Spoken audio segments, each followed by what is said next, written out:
Hey guys, welcome back to another Wednesday live on YouTube. It's 9 o'clock here in Spain, and yeah, it's first day of Easter holidays, so work today, no work tomorrow.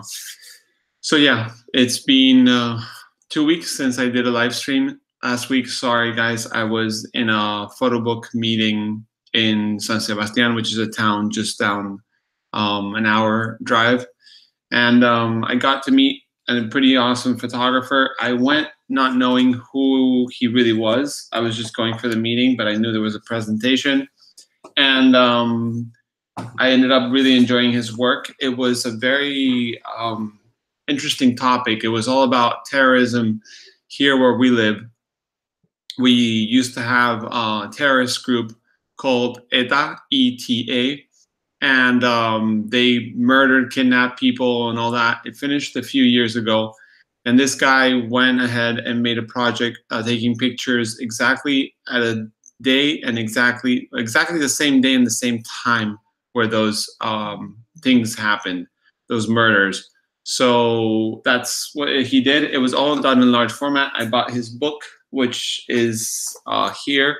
There's no picture in the cover because the guy didn't want to give any event more importance. And it's all large format shots taken in Spain and Europe.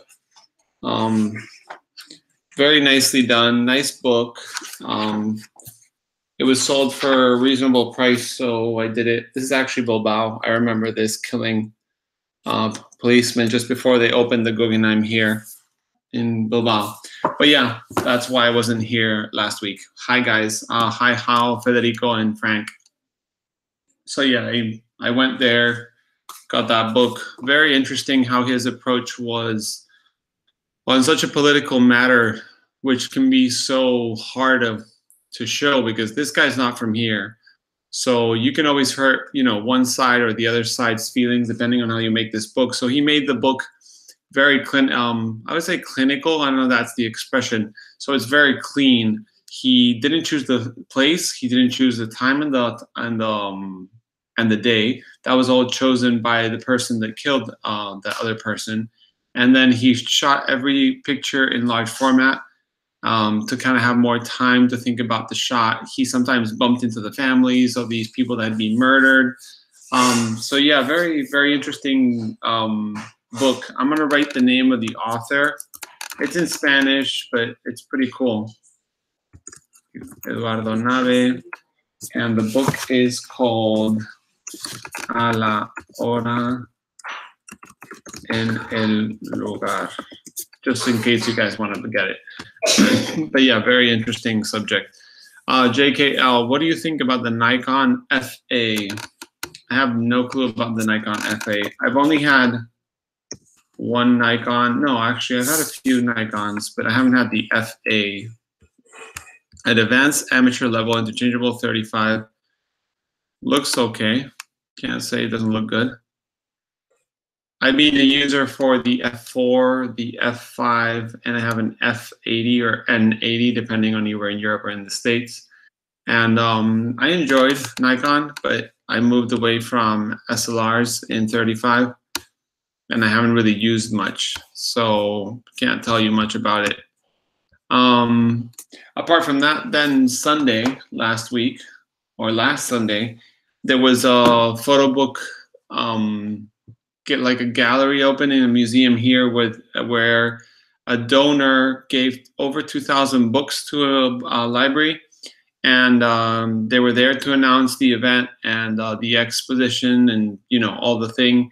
And Martin Parr was there, and I actually took this book, which is the Martin Parr coloring book, which I got for a funny project with my kids.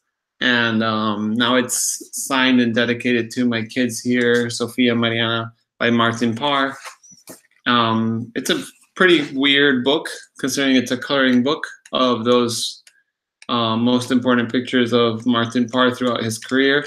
And it even comes with some stickers at the back, which are probably the weirdest stickers I've ever seen. But yeah, fun little thing, and got it signed by him. So yeah, that's where it goes.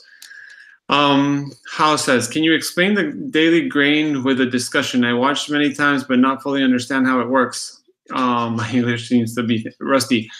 Okay, so probably how I'm probably much worse at explaining myself than your English.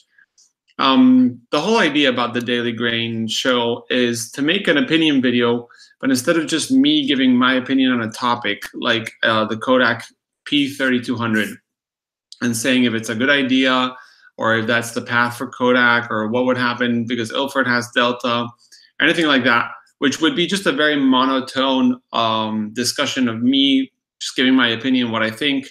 I'm sure viewers will agree or disagree and they'll leave the comment, but it will become something I think less interesting to watch.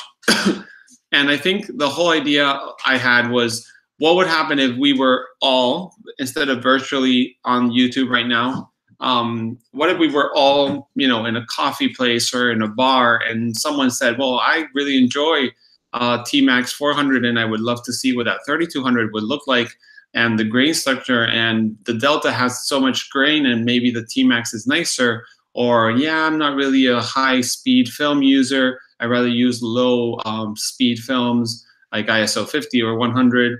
And it's just kind of like bringing those conversations we would have if we were at a coffee place, but considering the internet and everything, we could share this throughout people's opinions. So someone can use the film and tell me what they think. Someone can tell me if they would buy the film or they won't buy the film or the price is outrageous and they wouldn't be able to buy that. So that's kind of the conversation I want to keep. I understand that the first video is going to be a little weird because people don't really know how to land into this new series.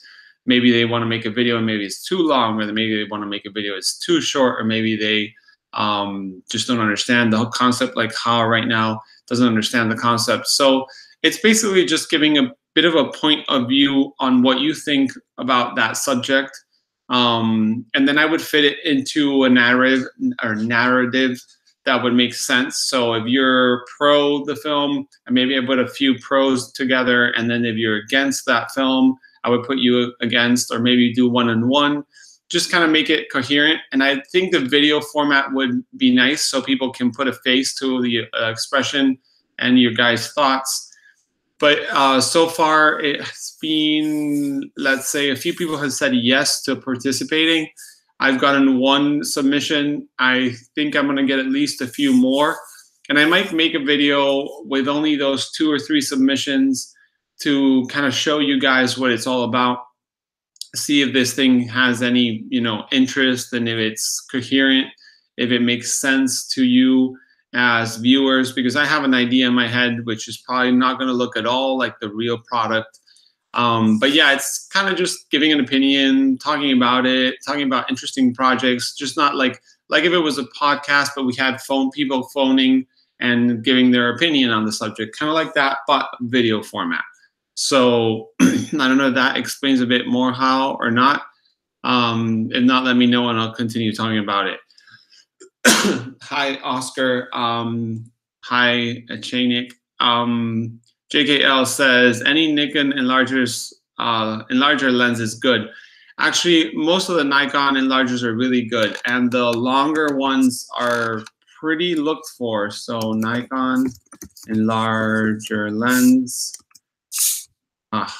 Enlarger lens. I think it's the EL are the ones that people. The EL. I've heard the EL ones are the nice ones. The big ones are really rare to see. The 180. There's a 240. Yeah. 300, 360. Yeah, they're actually pretty good. I can't tell you the smaller sizes because I'm not a big user of smaller sizes. The smallest I enlarge with is an 80 because my enlarger can't do a 50. So I do 35 with an 80. Luke, hi from Bilbao. Nice to see someone from Dublin. Kaimi says, do you have experience with Vision 3 for photography? Thinking about getting it as it comes in bulk roll and seems very good, especially the non-tungsten 250D. Also seems to remove, simple to remove the run jet. Actually, I've never had experience with any CineStill or Vision cinematography film, but I went onto this Martin Parr trip with a guy that shoots CineStill and mostly 250D, 500T, and 50D film himself. He buys roll ends, or I don't know how you call them, the ends of the movies and stuff that friends of his shoot because he works in photography in Barcelona. And then he spools it himself and develops it himself, removing the run jet. And he really likes it. His photography speaks for itself. I really like what he does.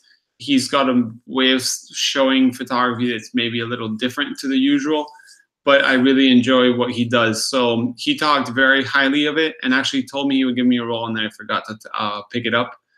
But yeah, I think it works great. Edu Pavez on his YouTube channel uses it a lot, and then there's this other YouTuber, which I forgot his name, that mentioned me the other day, who's from Germany, that uses it a lot. I have to say the biggest concern is usually the color correction. You got to kind of like play a little bit with it when you scan, but it should work well, and it's way cheaper. Let's see, Federico. Nico, did you get your bruise from slipping and bumping his head while standing on his toilet to hang a clock? That's how you came up with the idea of that flip. Actually, this came from work with sanding paper. I was moving a huge sheet of sanding paper and I scraped my face. I was gonna make a joke on the news, and then I thought I wouldn't be funny because I don't usually come off as a funny guy. Even though I'm usually in a pretty good mood in that way. Martin says, question, my speed graphic is equipped with a stock Fresnel and ground glass. I've been finding my photos to be front focused. How should I adjust my ground glass assembly to get accurate focusing? So Martin, I would say if you have to play with the arrangement of your Fresnel and your ground glass. If you're having a problem with your focus, first, shoot still photography, so don't shoot moving objects, so you can really judge your focusing is spot on. Second, Fresnel should be behind the ground glass, so it should be lens, camera, or bellows, focusing screen or glass, and then the Fresnel on the outside. So if that is shifted or your camera is not meant to have the Fresnel in front, then you're shifting the focus. So make sure about that. Hao said, yeah, I understand it now. So can I write an email to you? I'm not a very talkative guy, so if you don't mind. Yeah, you guys can do emails. No worries, you can do emails for that, and I can write it, speak it out loud. Hao says, also, have you tried the selenium tone your negative? Many people said doing that will increase the contrast of your negative. I have read about it, but I haven't done it myself. I would say I'm pretty new to darkroom techniques and stuff. I've always gone with what's worked with me. So now that I have my darkroom fully finished and ready, I will start playing more with it. I just basically ordered that warm tone developer you talked about, Hal. So hopefully I'll get the invoice and I'll receive that soon. Frank says, hello, Nico, good work. Thank you. What do you think about Ilford Harman Direct Positive paper? I tried, but it's hard to use with my exposure meter. Sorry for my English. The Harman Direct Positive is a good paper. I mean, I've seen people do amazing work, but it is true that it's very, very contrasty, and you have to meter pretty well. So a lot of people do pre-flashing, and that means exposing the paper just a bit to bring the whites to a bit of texture, and then exposing normally. I haven't used it yet, even though I want to. By the time I started shooting large format and I was thinking about using paper or direct positive, Harman didn't have that in production anymore because it was made at Ilford, Switzerland. So now that they have it again and it's getting back to stores, I hope to shoot some of it and show what I learned from it. But there's a few people online that have used it, and I think there's a few tutorials. If you can't find anything, let me know, because I know a few people that get good results. Kaimi says, how do you think the emulsion compares to more common color film? Seems very low grain. Yeah, these guys are what made me think about it. So the emulsion, I'm sure, is pretty similar. I do know that not developing it with ECN2 makes it a little different to the normal stock or film stock look. Think about film stock as made to color grade in, when they're editing for movies and TV shows. So I think it has a very low saturation and low contrast. So you have to bump that a little bit.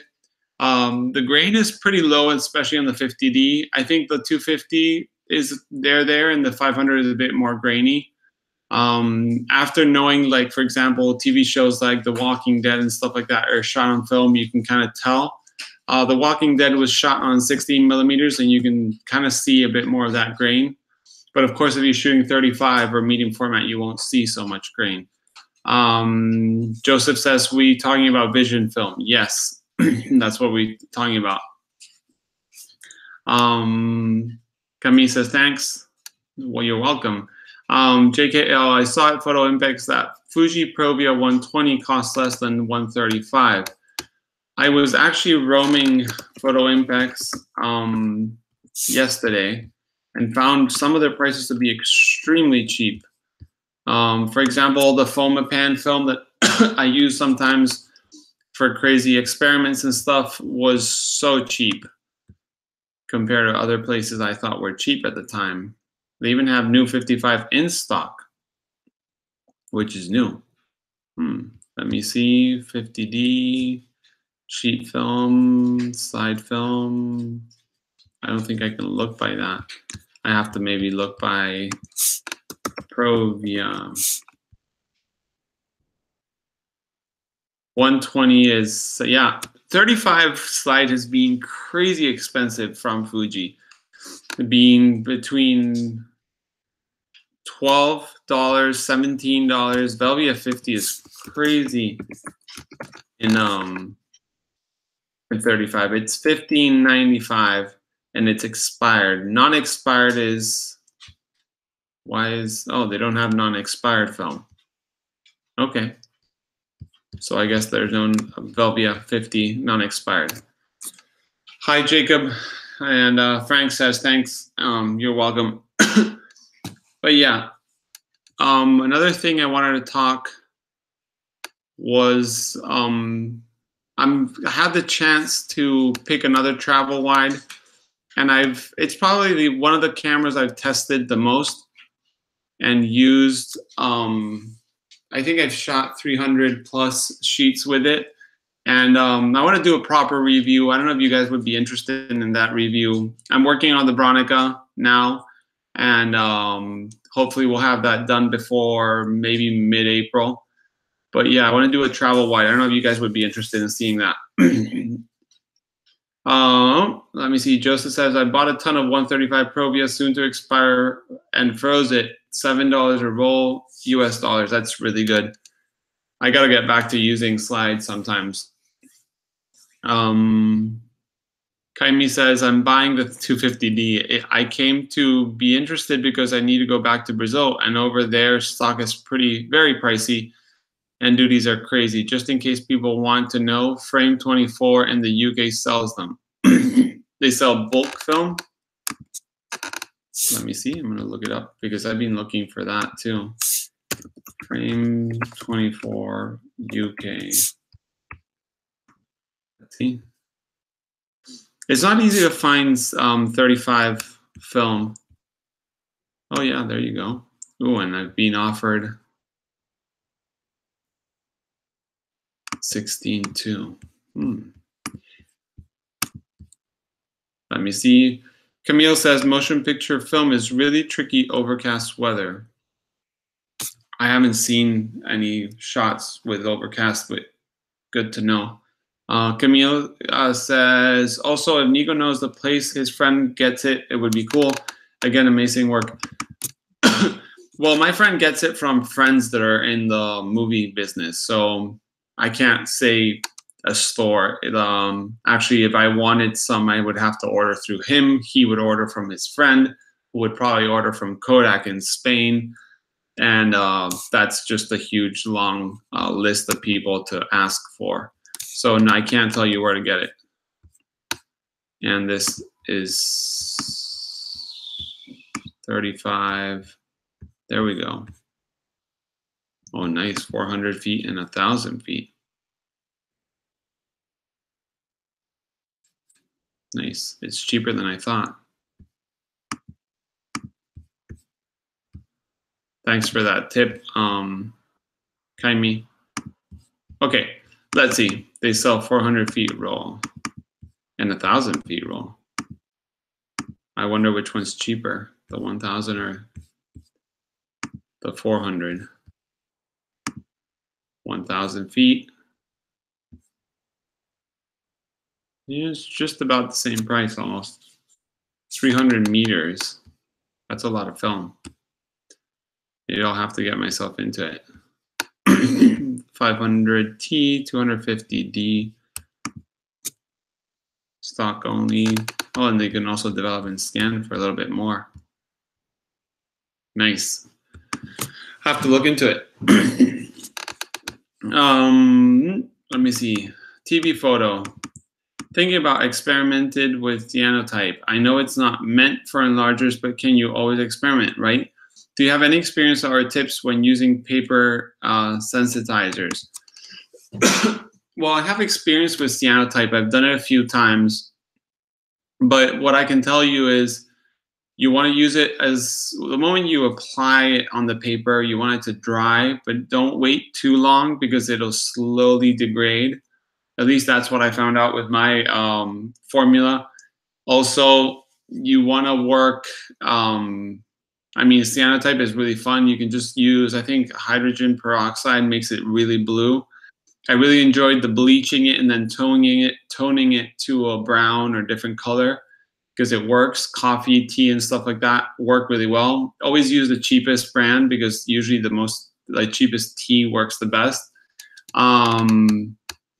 So yeah, I think that's what I would recommend. I know of people that have enlarged onto Siano Type, but you are going to need a big amount of light and an enlarger, you know, long periods of time are not the best for enlargers. So maybe a 30-40 minute exposure could be not the best for your enlarger. So be careful with that, overheating and stuff. But apart from that, it's pretty easy and fun.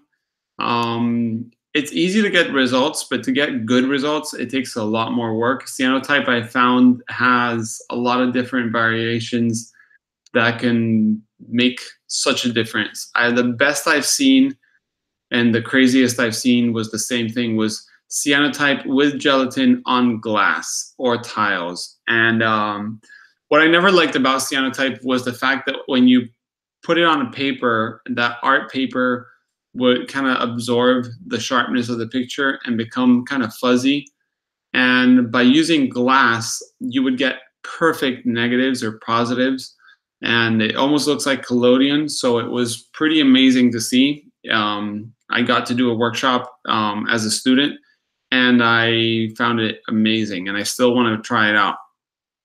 But it's something like the same proportion of the chemicals in gelatin. So I think it's like if you do 5 and 5 drops, you do 5, 5, and then 5. But I can't remember right now exactly the formula. I would have to look my notes. JKL, what do you think about the Reflex camera? Well, the Reflex camera, first thing that's kind of making me a little worried is they haven't done a single update since January this year. Maybe they're sending the people that back the project some info through email, but there's not one single update on their Kickstarter campaign, which I find is a little awkward, considering that, you know, they're making something and you kind of give an update every few weeks, maybe once a month or something. But I've seen a few shots on Twitter, on Instagram about the project, so I'm guessing it's still going on, but I haven't seen much. so I can't say about the product. I think it had to happen. I don't think I'm a user for the camera. I think the people that are going to get it are in there for supporting them. But we'll see what comes through the line. I mean, Mint cameras came out with a TLR with the Instax Mini at the beginning. So the first cameras were kind of faulty and had issues. The next versions were better. And now they're coming out with the Rangefinder 1, which is way more interesting to me. So it's nice to see, you know, companies starting to do things, and maybe not the first product is interesting for me or for maybe you guys, but the next ones rolling out are good. So it's always nice to see them doing this. Joseph says, wow, the prices from Frame 24 are really good. Yeah, they are very good. Let me see. Jacob says, have you heard about a very interesting, in my opinion, method of exposing to the zone 4 instead of 3 for shadows in the zone system? There is a very interesting episode on Bruce Barnbaum on YouTube. I have not read about that, but I'll look it up. YouTube and have a look at it, Jacob. If you can send me the link through an email or something like that. Oh, look, that's me live. Bruce Bound type barn. Let me see. Placing shadows on zone 7. Okay, I'm stopping that right now. I'll watch it, but I haven't heard about it. Kaimi says they do add that to the price displayed, but it still comes at very good price. I think they also sell Resta film, as Nico said, in their clearance section at times. No 35 now, but I think they have 16. Yeah, I'm wanting to test 16 millimeters and see what I can get out of it. I'm pretty interested in doing some fun stuff with it. 200T. Oh, they have 200T, not in 35. 200, 250, daylight. So you can pay for developing and scanning already when you buy it. That's pretty nice. Let's hope I can get my hands on that 16 millimeter camera.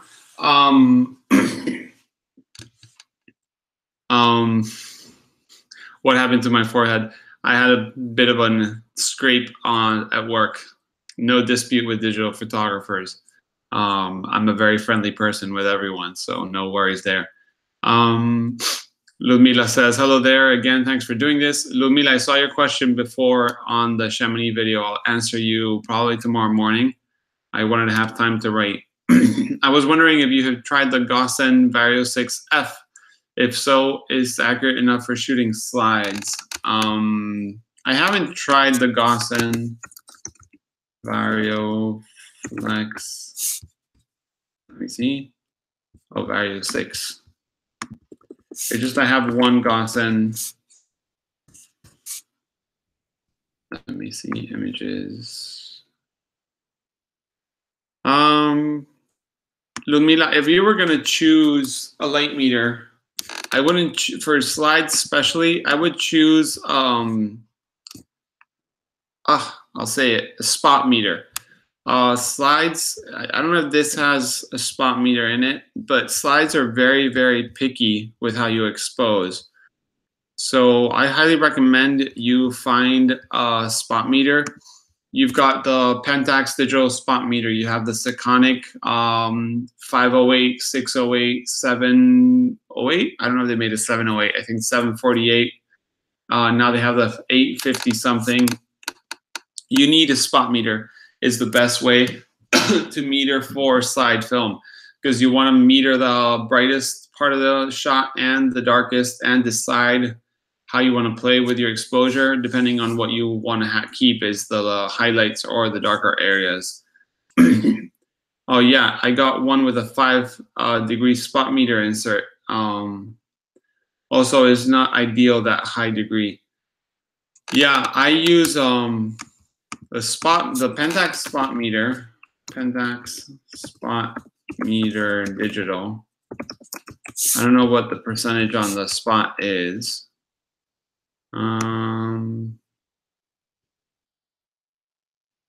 Plus minus 20, no. Spot meter. I use that one and it works really good.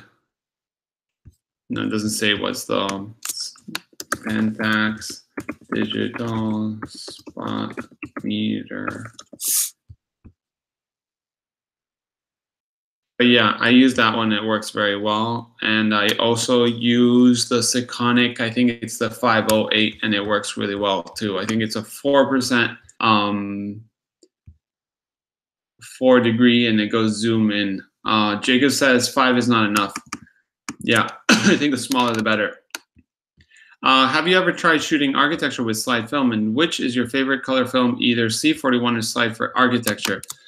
How I have done architecture on slides. Let me go to my Flickr. It's been a long time ago, and I actually did it with a Graflex. So you might laugh at my shots, but let me find the one shot that I'm pretty proud of with that camera. Pentax, boom, Graflex. Let's see. But my favorite slide film was Astia. It was by far my favorite. So yeah, these are not my best shots in the world, but this one I'm pretty proud of. This one's a night shot. It's terrible. Let me see. So here goes how I've probably the only shot I've taken that I enjoyed. 5-second exposure. And it looks pretty well good. It was almost, sun was going down. But yeah, okay. And I was saying my favorite film was Astia, Fuji Astia. That was by far my favorite. I haven't shot architecture lately with slide film. And if I had to choose C41 film, I think Portra 160 is my favorite.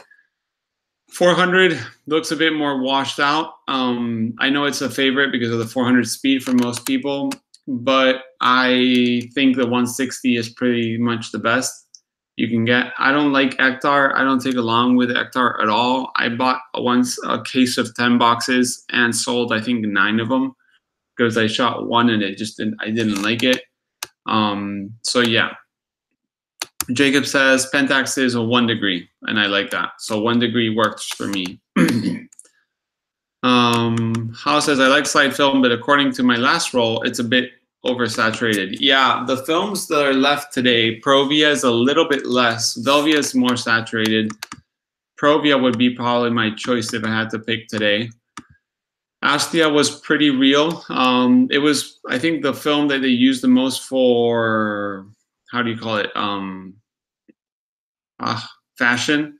So the skin tones were good. It wasn't too saturated and stuff. Very fun. Camille says, I see Kranos Softgore 316mm camera for around 150 euros today. Something I've been told about film cameras, and I mean film in the cinematography film cameras, is you want to get something that's working, that's being CLA'd, so clean, lubed, and adjusted. It's being checked by someone, because the problem is not that it's probably going to be faulty, which it might be, is the fact that film and developing and scanning is so expensive. By the time you know it, it's driven you double that amount of money in film.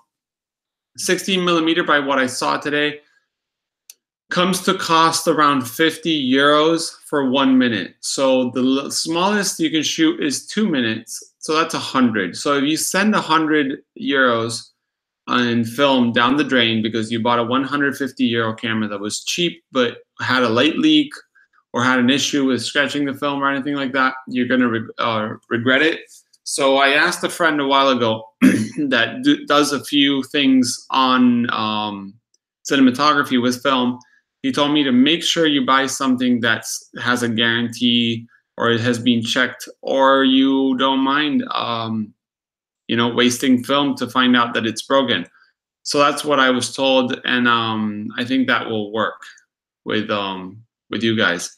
But yeah, 150 euros is tempting. I have a friend that has a Bolex, and he's gonna maybe lend it to me. We'll see if I use it or not. Ludmila doesn't let you enter.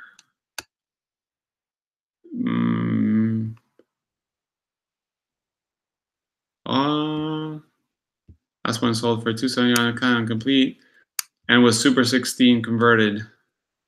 Oh, nice. Okay, let me read the things. I was going ahead.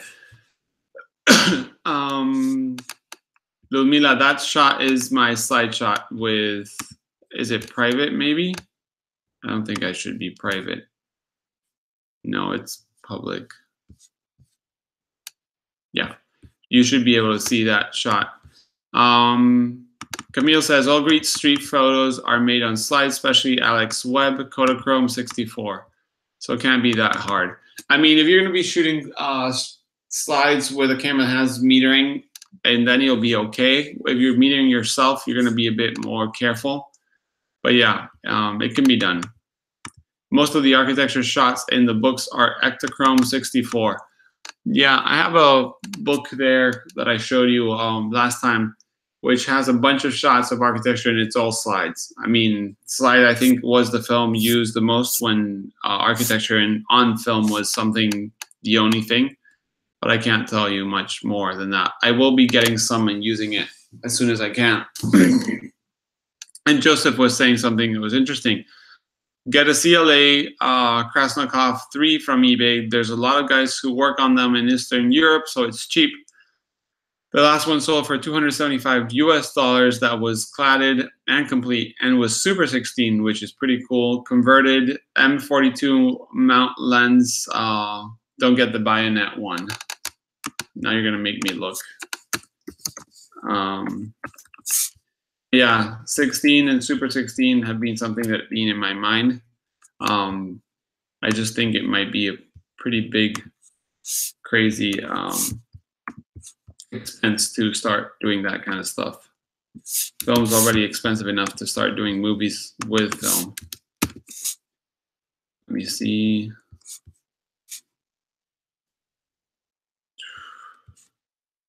Yeah, these things are pretty crazy. Bayonet. Oh, there you go. Bayonet, 16 millimeters, M42. I shouldn't be looking at this because I want one. Kaimi says, I think it's on a members only area of Tumblr. I cannot see it either. Also, Nico, what do you think of P30? I had a couple of rolls, found the result to be not good enough for the crazy price of the stock. I got 5 rolls of P30 when it first came out and the store was still up. I've shot only one of them and I haven't developed it yet. I should actually do that as soon as possible.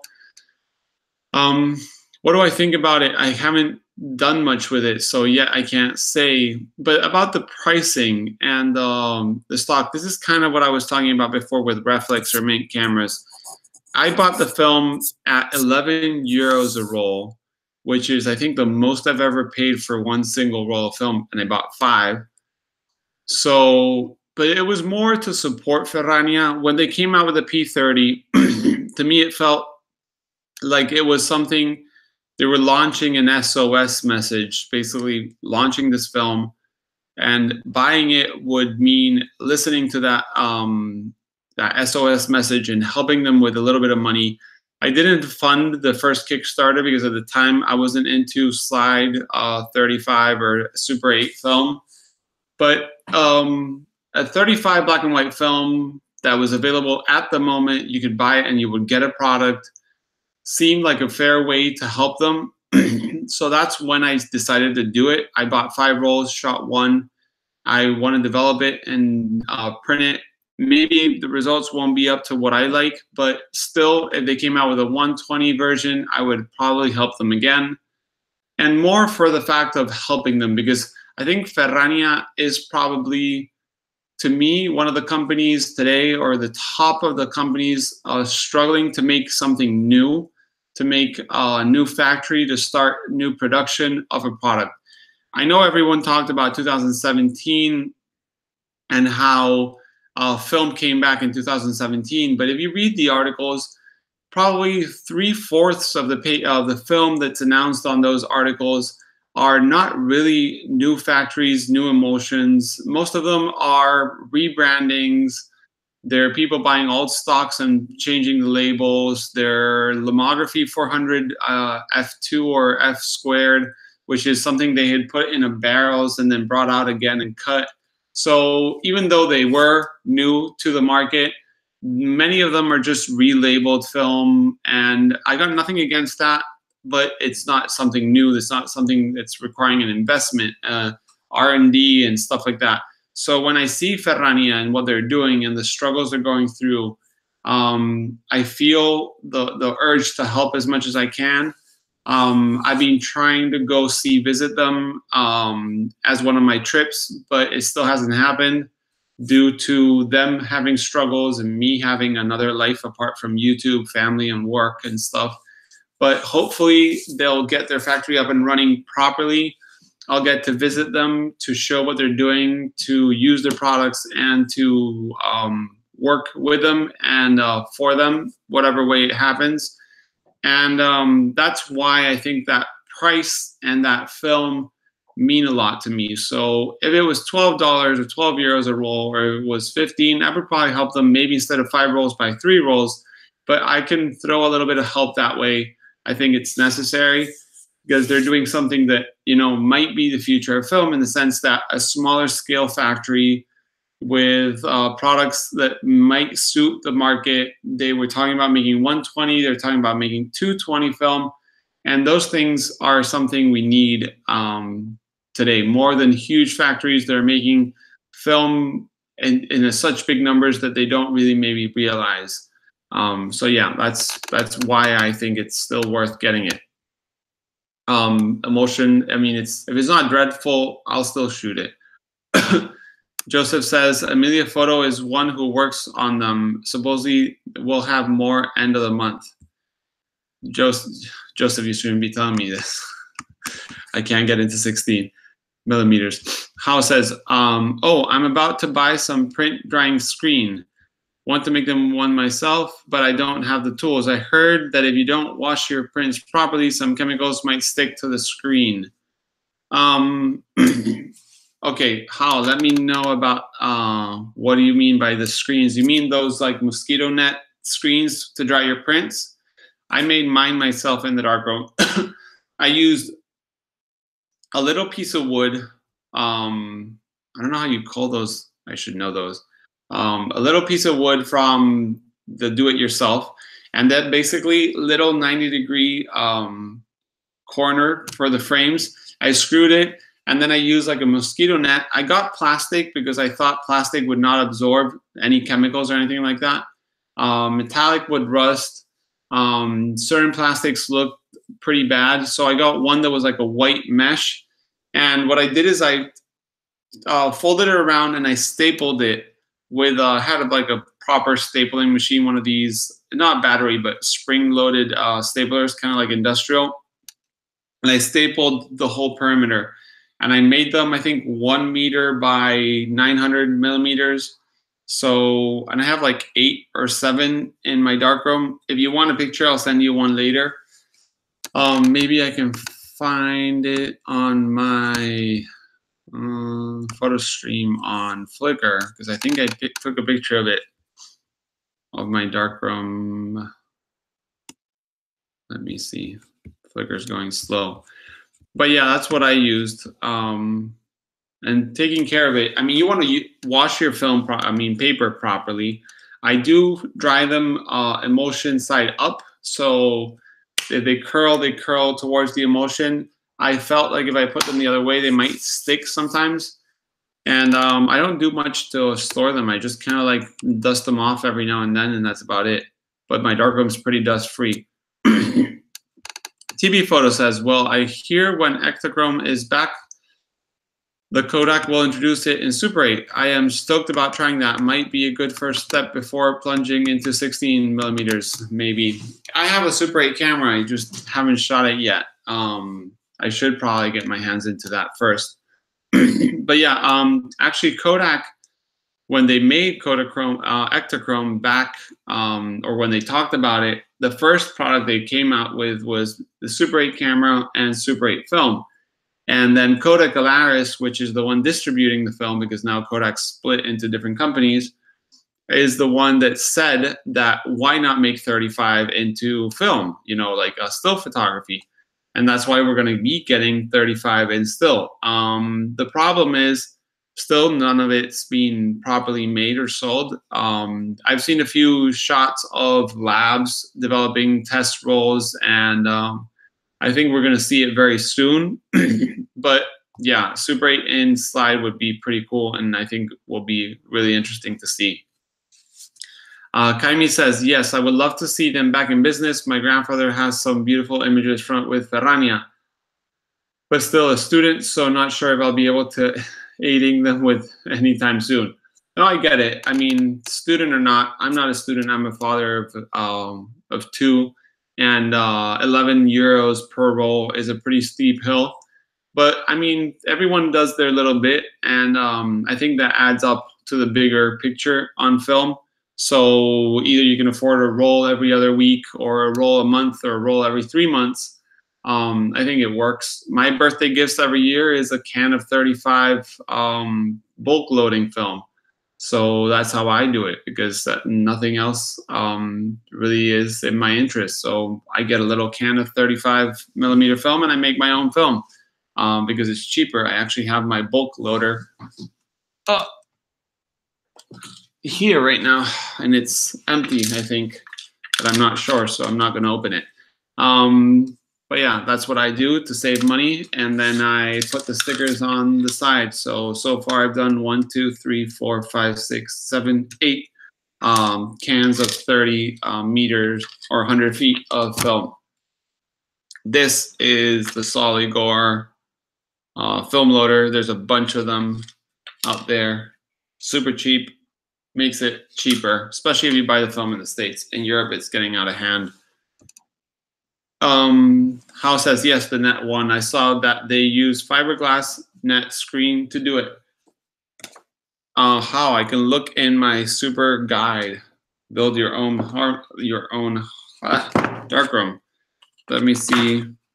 Screen.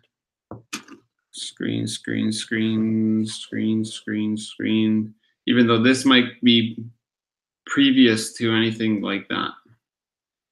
Sync, prints. I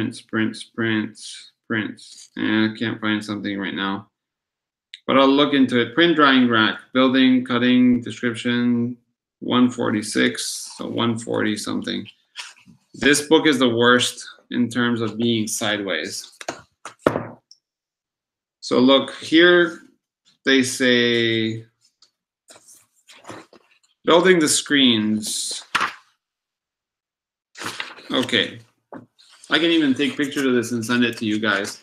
If anyone ever needs something that I have, let me know and I'll send pictures happily. Screen doesn't say what the screen's made out of. Okay, since your drying rack screens will be subject to a lot of moisture, use fiberglass, not metal. Screening because it's chemical resistant and won't rust. Stretch the screen on wood or aluminum frames. So there you go, fiberglass screen. And I'll take a picture of this, and send it to you, so you have an idea of how to make it. But I made mine without looking at this, and it came out pretty much the same. And I used exactly the same stapler. I trimmed it. I didn't paint the edge. Don't know why would you paint the edge. But yeah, that's how I made it. So if you guys need help, these books are pretty helpful. I bought this in B&H brand new. I don't know how long ago. And also Kodak guides, building a home darkroom is pretty useful. And into your darkroom step by step. This is more about making prints than anything else. But yeah, if you guys ever need anything, let me know. I got a bunch of books on that kind of subject, but they're usually very cheap. So yeah, that's what I was saying about Runningia and the print drying. Actually, right now I have all my Kickstarter prints. Well, not all of them, but half of them drying on my screen dryer, and I need to take my hot press to press them, and I can start shipping those rewards.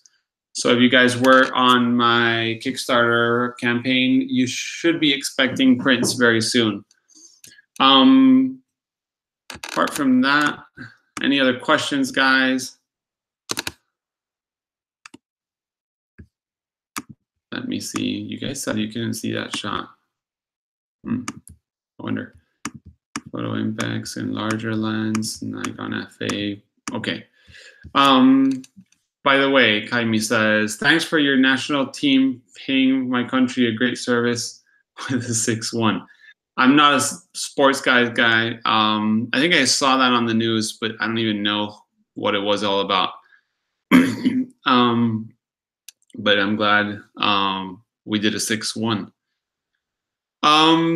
KB5QL. What do you think of the speed graphic as a first 4x5? Okay, KB.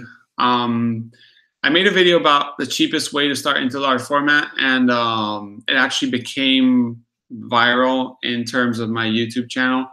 And España. It was my first camera. I used it for a very long time, probably around 2 years exclusively, all the time. I went on my honeymoon with it, a speed graphic. I shot my wife. I shot my kids when they were born, just barely born, because I sold it after that. And it's a great first camera. It's sturdy. It's easy. It's pretty inexpensive. They're sturdy. I said sturdy already. Lens boards are very available. You can close it with a lens inside, small lens.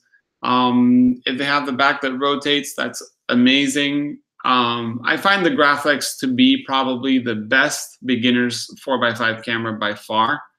I know the Intrepid is a very inexpensive camera, and a lot of people are very happy with it. But at the same time as it's very inexpensive, I feel it requires a bit more knowledge in the terms of there's so many more things you can do with it, and it's a bit more not so user-friendly in the sense that there's no zero positioning, there's no markings in certain places where maybe it's necessary, there's no bubble levels. It's just a little different. So I find that Intrepid is a great camera for having a cheaper camera that you don't mind taking to certain places. Or if you've already learned on a camera all the basic stuff on large format, then you grab an Intrepid and you make the most of it. I think there's a first camera, which is a lot of people they're doing. It's kind of a big, a big bump into learning, because a very little shift or tilt on a large format camera will mean that things are out of focus, and those things are very important when you're shooting such a big piece of film. So I find the Graflex to be the best, I think, to start. Price-wise, it's pretty good, and they're 50 years old and they're still strong as hell. So yeah, I really like that camera, and I actually got one again, but I got the one that has the rare curtain to use with how do you say it? With a barrel lens. Yeah, this is the camera I had. I had the Graflex Speed Graphic, and that was my first large format camera, and it was amazing. No rangefinder. I had the Super Speed Graphic. Came with a lens that had a 1/1000 of a second for large format, which is really rare to see, and I love that. It was so much fun. Super Speed Graphic. I should try to get that back. Yeah. Very good camera, basically. TV photo. Managed to get my hands on some boxes of Agfa Bravura RC paper, number 3 contrast, flea market. Korean's bin find. Don't know anything about it. Any knowledge about it? I've heard a lot of good stuff about the Agfa Bravura. I've never used it, but if it is good. And for that, you know how to do it. You just develop a film, a piece of paper, sorry. And if there's any fog or anything, you'll see it. Even if it's fogged, there's certain things you can do to reduce the amount of fog. And if not, you can also use it sometimes for litho printing, which requires some funky paper. And I know these older papers did better. But no, I can't say much about it. I never used it. I got into film again when ACFA was basically long gone. Sorry, my phone was vibrating. You heard that one was finicky. Huh. Mine was really, at first it looked really good. Super speed graphic. Mine was in pristine condition. Super speed graphic, and I get a bunch of t-shirts of cars. Great. Yeah, I loved mine. I can't say it wasn't awesome. Damn. One just like the one I had. I shouldn't look at these things. Johannes says, have you used Linhof Technicas? I've heard people recommend to not get the earlier models, but the model 4 and up are too pricey.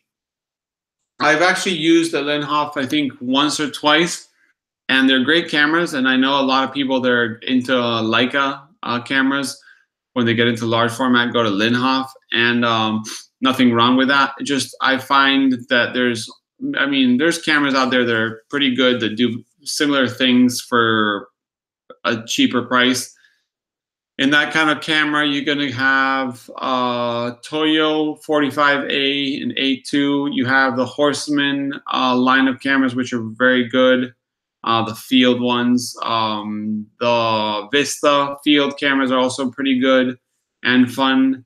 So yeah, I think those are pretty cool. I haven't used the more modern Linhof cameras. Actually, I developed some film for a friend the other day that was shot on a Linhof, and his bellows would sag and left kind of like a vignetting from the bellows. So as far as I know, his needed some little bit of love.